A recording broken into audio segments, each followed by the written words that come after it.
happening, guys? Terry's here, back with another gaming video. We are in Stormbound today, and we are on part two of this, or part three maybe of this series. But we're going into the Swarm of the East campaign series, and we just finished up chapter one. We're gonna go ahead and dive into chapter two here. And what we're trying to do is, if you've never played this, never seen a game like this, is you're trying to destroy your opponent's base. And the big thing here is you've got these units, they've got movement speeds. I'm gonna go and cycle that out. That didn't really help much. Um, and your goal is to, so this is going to be a little bit of waste, but I'm going to go and drop it just so that I have some units down that are going to move and take a little bit of space for me. Um, and your goal really is to keep moving forward. You expand kind of your territory, your front line a little bit. And let's see, what can I do here? I'm going to drop these guys back here because I don't want to move too fast. I want to continue to maintain like board control and just have units on the board. Let's see, so he's going to drop that there, boost up that guy. Okay. And I should just cycle through. So let's see, I'm going to recycle that and see what we get here. So that's a 4 cost to do 4 damage. That's 1 for 1, but I can drop this 5 cost to do that. So that's fine. Completely eliminated 1 for 1. That's cool. So yeah, we're trying to defeat their units. We're trying to get our units to their base. And if we do that, then we're actually able to do damage. They've got 10 health. We've got 10 health. We're trying to eliminate the other player, essentially. So I've got 6 mana right now, and I can do Stormblade, which is nice. It does 1 to everything. But I'm really concerned about those 2 guys in the front, right? And let's see. So they'll continue moving forward, but what I'm really concerned about is the fact that as they move forward, they're going to get more space, right? Like I want to push back their front line a little bit. So I'm going to drop this stuff over here, tank some damage, and really just try to control how far they can move, because every time they get closer, like that means that I have to worry about them hitting me sooner. Like, and they're pretty fast. Their dudes are fast, so I have to be mindful of that. Okay, so I don't need execution this turn. I'm gonna just pass on that one. I'm gonna do the Stormblade, and I'm gonna drop my gifted recruits. So that pushes their lines all the way back. Um, I'm actually going to put this guy real far back because what I want to do is drop my personal servers. And this card gives another unit 2 strength. So that's going to boost up. Oh, man. There's some swarming. Okay.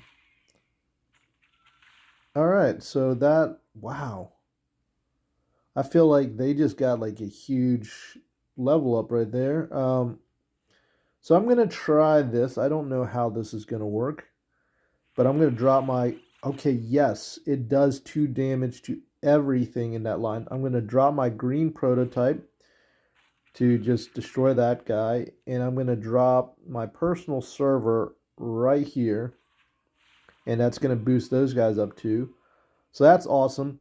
And see, because the personal server's like all by himself, I want to be able to play Call for Aid next turn and create the 4 units like on every single side. Like that would be fantastic if we can land that. All right, so they are like just swarming me hardcore, which is really, really tough. So I do want to go ahead and play my Call for Aid because that's so powerful. And just go ahead and do that. So I don't get the full benefit of it, but look how strong that is right there. I'm going to go ahead and cycle my veterans and see. Okay. So maybe that wasn't the best play because the veteran card is strong. I know I have to wait for it to come back again. But that still looks pretty good. Let's see. What do we want to do next? So, okay. They dropped something over there that produced a lot of guys. So what is that? Yeah, so this is like a unit generator. I do not like that. Um, so I've got enough here where I can drop this here. It's going to help defend. And I'm going to go ahead and so I can play the front runner, the war front runners to destroy that and drop a ebony fortress or a, not ebony fort, Ebon Rock, Fort of Ebon Rock. Man, I'm butchering that. So let's do that so that we can kind of not have to worry about defending completely right there. Yeah. So they still have that front line advantage because we haven't destroyed their units. And so that's going to be a little bit challenging, but that's okay. We're going to do work right here. So I do believe if I cycle out, let me. So they've got 7 health. If we cycle that out right there, we got blade storms. Okay, that's all right. I can do my conflicted drakes, and I'll do 2, and so that's 4. That can eliminate that group of 5. But what I really want to do is come in here and maybe just go for the jugular, right? Like, forget everything they're trying to do. I'm just in it to win it, right? So we're just gonna do all the things that we can do. So I don't care. I'll go ahead and boost those guys perfect. Like, what are they really gonna do here? Not a whole lot. So use all our mana, do a lot of damage. If they cannot defend against this, then we're just gonna win this next turn. That's my goal right there. They still got 5, but they got one more card to play. So yeah, I've got 4 cards. They've got 4 cards. We kind of know what's coming up. We know what their cycle and rotation is. I'm not counting cards right now, but I think that's another aspect that as you play, you're going to start to see what cards are rotating, and can anticipate what they've got in their hand.